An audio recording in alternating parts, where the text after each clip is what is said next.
जय हिंद जय बिहार। देखिए 10th क्लास के लिए ऑब्जेक्टिव के लिए हम कुछ फार्मूला दे रहे हैं और सब फार्मूला अगर रट लेंगे और समझ लेंगे, हिसाब भी हम बता दे रहे हैं तो ऑब्जेक्टिव आगे निकालेंगे तो 50 नंबर का ऑब्जेक्टिव है। रिजल्ट बहुत आसानी से निकलेगा, बस मेरा आप साथ देते रहिए और अच्छा से देख लीजिए और बेहतर जिंदगी बनाइए। बस यही मेरा शुभकामना है आप लोग के लिए। देखिए गोला क्या होता है? गोला एक वृत्त होता है। वृत्त साइकिल का चक्का वृत्त है। लट्टू खेलते हैं, गोल बनाते हैं, ये वृत्त है। गोला नहीं कहेंगे, गोल बनाते हैं वो वृत्त है। लेकिन क्रिकेट का जो बॉल है वो आपका गोला है। फुटबॉल है वो गोला है। गोला फेंकते हैं हॉटपॉट, वो गोला है। ये देखिए अभी तक ये वृत्त है, ये केवल वृत्त है। लेकिन जब यहां से हम ऐसा आकृति देते हैं ये गोला में है। आप टीवी वगैरह देखते होंगे तो ऐसा देता है, ऐसे ऐसे घूमते रहता है, मतलब north south east west, north south east west, north south, चार दिशा होता है ना, तो चारों दिशाओं को दिखाते रहता है। तो हम ऐसे भी घुमा सकते थे, ऐसे भी इसको घुमा सकते थे, लेकिन मेन मेरा गोला ये हो चुका है। और यहां से जो भाग है ये गोला का त्रिज्या कहलाता है और यहां से पूरा मिला देंगे तो क्या कहलाएगा? गोला का व्यास कहलाएगा। समझ में आ रहा है? ये पूरा क्या कहलाएगा? व्यास कहलाएगा। तो D बराबर 2R होता है। ये गुना से कहां फेंकते? भागा में। तो D बटा 2 बराबर क्या हो जाएगा? R। R बराबर D बटा 2। ये ध्यान रखिए, अगर व्यास दिया है तो हम त्रिज्या निकाल करके और फिर जो भी क्षेत्रफल आता है जो कहेगा वो हम निकाल देंगे। गोला बहुत आसान है, ध्यान से देखिए जरा। गोला, जैसे गोला को रंगना है, समझ रहे हैं ना? जैसे आप क्रिकेट का बॉल ले लिए हैं या फुटबॉल ले लिए, उसको रंगना है तो कहाँ रंगिएगा? अंदर घुस के कि बाहर बाहर? या गोला फेंकने वाला गोला है तो उसको कहाँ फेंक रंगिएगा? बाहर बाहर ना। तो जो रंगने वाला भाग है वो पृष्ठ क्षेत्रफल कहलाता है। तो गोला का चाहे पृष्ठ, देखिए गोला के लिए पृष्ठ क्षेत्रफल कहें, वक्र पृष्ठ क्षेत्रफल कहें या पूर्ण पृष्ठ क्षेत्रफल कहें, सब एक ही होता है। ठीक है, सिर्फ भाषा को समझिए आप। गोला का क्षेत्रफल, पूर्ण पृष्ठ क्षेत्रफल, वक्र पृष्ठ क्षेत्रफल, संपूर्ण पृष्ठ क्षेत्रफल सब एक ही है। गोला का क्षेत्रफल होता है 4 पाई r स्क्वायर वर्ग इकाई। ठीक है, ध्यान दीजिए, अगर 4 ऑप्शन दे देगा, 4 पाई r स्क्वायर वर्ग, खाली इकाई दे देगा, वर्ग इकाई दे देगा, घन इकाई दे देगा, तो किसको चिन्हना है आपको? वर्ग इकाई को। ये पूरा जब फार्मूला में जाएंगे तो ये पूरा मान आपको रहेगा लिखा हुआ। बात समझ में? फिर फुल स्टॉप। यानी रंगना है तो हमको 4 पाई r स्क्वायर चाहिए। ये तो आपका मेन फार्मूला हो गया। क्लियर?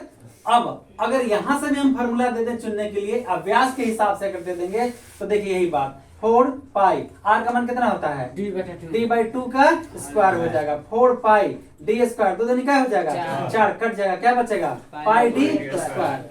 ये हो गया गोला का क्षेत्रफल। तो आपने पढ़ा है गोला का क्षेत्रफल 4 पाई r स्क्वायर। दे देगा निम्नलिखित में से गोला का क्षेत्रफल कौन है? पाई d स्क्वायर। देखिए ध्यान से देखिए, 4 पाई d बटा 2 का स्क्वायर, r बराबर d बटा 4 पाई r स्क्वायर हुआ ना।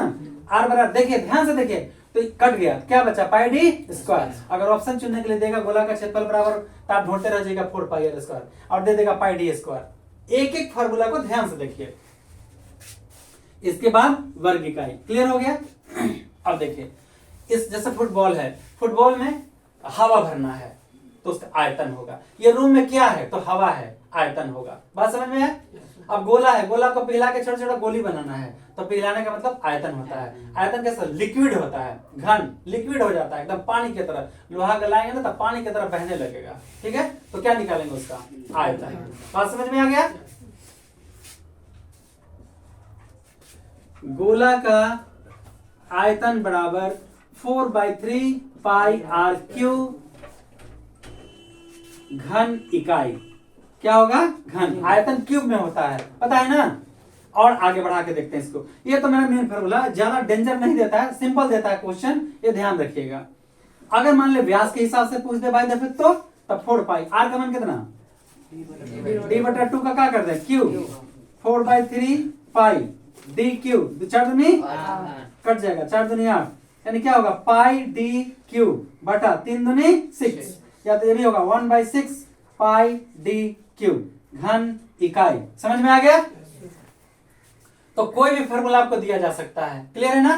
तो सारे फार्मूला को कवर करिए, एक एक नंबर के लिए लड़ना। अगर एक एक नंबर आपका जुड़ा रहेगा तो आगे कंपटीशन में आपको बहुत काम आएगा, सर्विस में बहुत काम आएगा। आगे देखिए, अर्धगोला तो बहुत सिंपल है। अर्धगोला ये देखिए,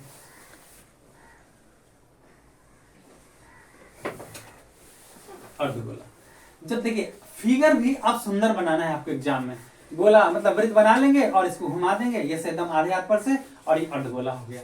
तो ये हो गया अर्धगोले की त्रिज्या। अब इसे थोड़ा सा ध्यान देना है, बहुत थोड़ा सा ध्यान देना है। और जैसे अर्धगोला का मतलब आप तबला समझिए, तबला देख रहे हैं, तबला लकड़ी वाला भाग जिसको लकड़ी रहता है, ठीक। तो देखिए ये लकड़ी वाला भाग, मान रहे हैं सा, इसे चारों तरफ से इसे वक्र पृष्ठ कहते हैं। क्या कहते हैं? Curve surface of area.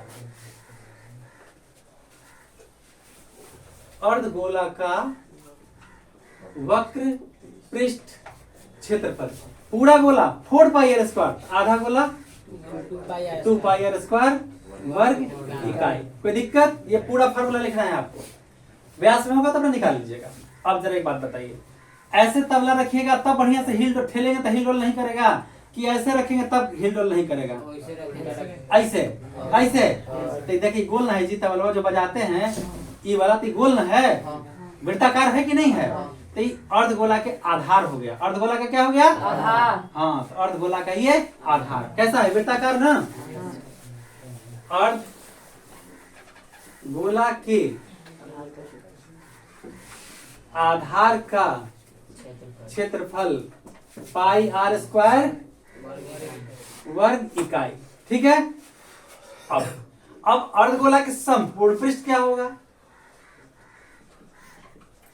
अर्धगोला का संपूर्ण पृष्ठ क्षेत्रफल, जरा ध्यान दीजिएगा, एक ई वाला जैसे लकड़ी वाला भाग है, इसको भी हम कलर करने के लिए कह रहा है, आज ऊपर चमड़ा बजाते हैं उसको भी कलर करने के लिए कर रहा है। तो वक्र पृष्ठ का फॉर्मूला 2 पाई आर स्क्वायर, ठीक है।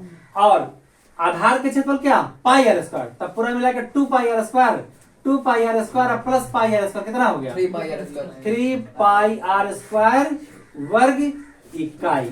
कोई दिक्कत? अब चलिए, अब अर्धगोला का आयतन हम जानना चाहते हैं, मतलब कि हम इसको पिघला के कुछ बनाना चाहते हैं। तो अर्धगोला का आयतन, अर्धगोला का आयतन पूरा है तब 4/3, आधा है तो एक आधा, 4/3 पाई आर क्यू, एक आधा है तो आधा, 4/3 गुना 1/2 पाई आर क्यू, तो बस 2/3। देख रहे थे कैसे यार निकल रहा है? 2/3 पाई आर क्यू घन इकाई। कोई दिक्कत? चलिए छापिए। देखिए अभी ये सवाल आया कि अर्धगोला के आधार की परिधि होगा कि नहीं, तो देखिए यही अर्धगोला के ये आधार है, ये वृत्ताकार है, तो अर्धगोला के आधार की परिधि 2 पाई आर होगा, ठीक है। अर्धगोला के आधार की परिधि बराबर 2 पाई आर इकाई, ठीक। देखिए क्वेश्चन है, एक गोले की त्रिज्या 7 सेंटीमीटर, क्षेत्रफल एवं आयतन निकालना है। त्रिज्या 7 दिया है, क्या क्या निकालना है? क्षेत्रफल एवं, हाँ क्षेत्रफल एवं आयतन। चूंकि गोला का क्षेत्रफल बराबर क्या फॉर्मूला होता है? 4 पाई आर स्क्वायर वर्ग इकाई। 4 पाई का मान 22/7, आर का मान 7, 7 का स्क्वायर, 4 गुना पाई का मान 22/7, आर 7 गुना 7 कट जाएगा, और गुना कर देंगे सेंटीमीटर स्क्वायर, ये आंसर हो जाएगा। इसके बाद आयतन है, गोला का आयतन बराबर 4/3 पाई आर क्यू, 4/3 पाई पाई पाई का मान 22/7, आर का मान 7 का क्यू, 4/3 पाई का मान 22/7, 7 गुना 7 गुना 7, 7 से 7 कट गया और गुना भाग कर देंगे। देखिए प्रश्न है, ये गोला का जो क्षेत्रफल है वो 616 सेंटीमीटर स्क्वायर है, इसकी त्रिज्या बताना है। जल्दी, गोला का क्षेत्रफल 616 सेंटीमीटर स्क्वायर, त्रिज्या कितना होगा? आइए देखिए तो फॉर्मूला, ऐसा ऑब्जेक्टिव आता है, गोला का क्षेत्रफल बराबर क्या फॉर्मूला है? 4 पाई आर स्क्वायर वर्ग इकाई। तो 616 बराबर 4 पाई का मान 22/7, आर नहीं मालूम है, भागा में इधर क्या होगा? 616 गुना 7 बराबर 4 गुना 22 गुना आर का स्क्वायर, आर स्क्वायर यही रहेगा 616 गुना 7 बटा 4 गुना 22, 11 दूनी 22, 11 × 5 = 55, 56 57 58 59 60 106, 11 × 6 = 66, 2 से 28 दूनी 56, 4 से 4 सते 7 सते 49 बराबर आर स्क्वायर, 49 रूट अंडर बराबर आर, 7 बराबर आर, इसलिए आर बराबर 7 सेंटीमीटर। कोई दिक्कत? देखिए एक गोला है, गोला का आयतन आपको दे दिया 38808 सेंटीमीटर क्यूब। तो इसका त्रिज्या या व्यास या जो कहेगा वो निकाल, या क्षेत्रफल कहेगा तो पहले हम त्रिज्या निकाल देंगे, या त्रिज्या से क्षेत्रफल 4 पाई आर स्क्वायर निकाल देंगे। चलिए कैसे त्रिज्या निकालेंगे, बस वही फॉर्मूला लगेगा। गोला का आयतन बराबर 4/3 पाई आर क्यूब, क्या घन इकाई। आयतन है 38808 बराबर 4/3 पाई 22/7 आर का क्यूब, भागा में इधर आके क्या होगा गुना में 38808 गुना 3 गुना 7 डिवाइडेड 4 बराबर 4 इंटू 22 इंटू आर का क्यूब। आर की वही रहेगा, स्पेस ले लेंगे 38808 डिवाइडेड गुना 3 गुना 7 और डिवाइड 4 गुना 22, 4 से काटते हैं, 9 चौका 36 बाकी 2, 7 चौका 28, 0 4 दूनी 8, 11 दूनी 22, 11 8 88, 89 90 91 92 93 94 95 96 97 9 90, 11 8 88, 11 दूनी 22, 2 से 4 4 1, चलिए 4 4 1 हो गया, आई 21 हो गया, 7 21 होगा ना, आर का क्यूब में 2 21 है, 21 गुना 21 गुना 21 बराबर आर का क्यूब, क्या 21 21 का क्यूब बराबर आर का क्यूब, क्यूब क्यूब कट गया, इसलिए आर बराबर क्या होगा 21 सेंटीमीटर। बाकी जो सवाल कहेगा उसका उत्तर दे दीजिए। चलिए देखिए एक प्रश्न है, कई बार आ चुका है परीक्षा में, 3 गोलों की त्रिज्याएं 3 सेंटीमीटर, 4 सेंटीमीटर और 5 सेंटीमीटर। ध्यान दीजिए 3 गोला है, 1 2 3, इसकी त्रिज्या 3 सेंटीमीटर है, इसकी 4 सेंटीमीटर, इसकी 5 सेंटीमीटर। समझ में आया? इसकी त्रिज्या 3 सेंटीमीटर है, इसकी 4 सेंटीमीटर है और इसकी 5 सेंटीमीटर है। कहता है कि तीनों को पिघला के एक बड़ा गोला बनाया गया, इसकी त्रिज्या ज्ञात करिए। तो हमने माना कि बड़े गोले की त्रिज्या बराबर x, ठीक है, यहां लिख देंगे, माना कि बड़े गोले की त्रिज्या बराबर x, जो हमको निकालना है। अभी हम आपको बताएं कि मतलब कि 3 को मिला के एक को बनाने का मतलब है कि उसका क्या निकालना, क्या निकालना, क्षेत्रफल। पिघलाएंगे तो क्या हो जाएगा, आयतन हो जाएगा। तो प्रथम गोले बहुत सारा होता है, प्रथम गोला का आयतन बराबर, आयतन भी वॉल्यूम होता है, 4/3 पाई आर क्यूब। हाँ यहाँ नंबर कट जाएगा, घन इकाई। जो चोरी करके पास किया होगा वो नहीं काटेगा, ठीक है ना, और जो मेहनत से पढ़ के पास करके आया होगा ना वो काट लेगा नंबर। चापलूसी करे वाला नहीं काटता है। 4/3 पाई आर क्यूब, 4/3 पाई, आर का मान क्या है 3 का क्यूब, 4/3 पाई, 3 3 9 3 27 सेंटीमीटर क्यूब। मेरा जिस चीज में रहेगा वही ना लिखेंगे आयतन। क्वेश्चन सेंटीमीटर में है कि नहीं है, सब सेंटीमीटर में है। नहीं काटेंगे तो दिक्कत हो जाएगा। दूसरा गोला का आयतन 4/3 पाई आर क्यूब, घन इकाई। 4/3 पाई कितना है 4 का क्यूब, 4/3 पाई 4 चौका 16 चौका 64 सेंटीमीटर क्यूब। समझ रहे हैं ना। तीसरा गोला का आयतन 4/3 पाई आर क्यूब, घन इकाई 4/3 पाई कितना होगा 5 का क्यूब, 4/3 पाई 125 सेंटीमीटर क्यूब। समझ में आ गया। जब तीनों गोला को हम पिघला दिए हैं तो तीनों गोला का आयतन इस बड़े गोले के आयतन के बराबर होगा। अकॉर्डिंग टू क्वेश्चन, ये प्रश्न कह रहा है बड़े गोले का आयतन या बड़े गोला का आयतन ऐसे लिख सकते हैं, का आयतन बराबर तीनों छोटे गोले का आयतन, हाँ छोटे गोले के आयतनों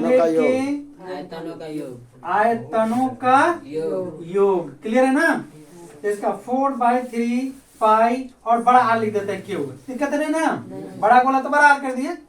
पहला का आयतन कितना है 4/3 पाई 27 प्लस 4/3 पाई 64 प्लस 4/3 125। तो यहाँ पे या 4/3 पाई यहाँ x ना हो जाएगा r, तो 4/3 पाई सभी में है, तो 4/3 आप पाई कर लेते हैं कॉमन, 4/3 आप पाई कट गया, क्या बच गया 27। देखिए इसे ही कट के क्या बचा, इसे ही कट के क्या बचा 64, इसे ही कट के क्या बचा 125। कोई दिक्कत 4/3 पाई 4/3 पाई कट गया, 4/3 पाई 125 पाई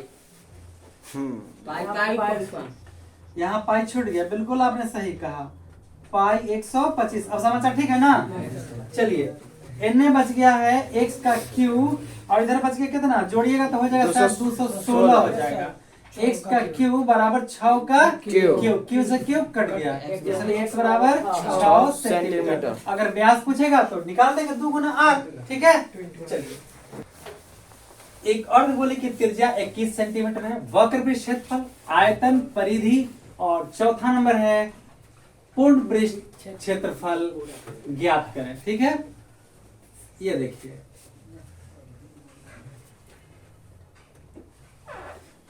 ये कितना है 21 सेंटीमीटर ना।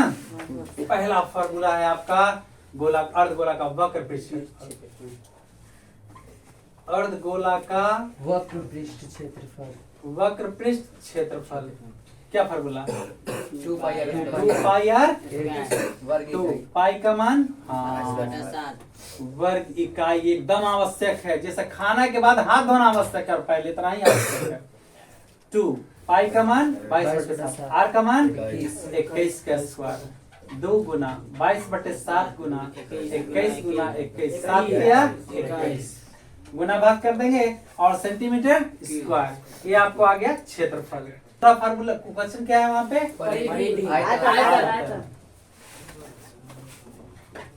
अर्धगोला का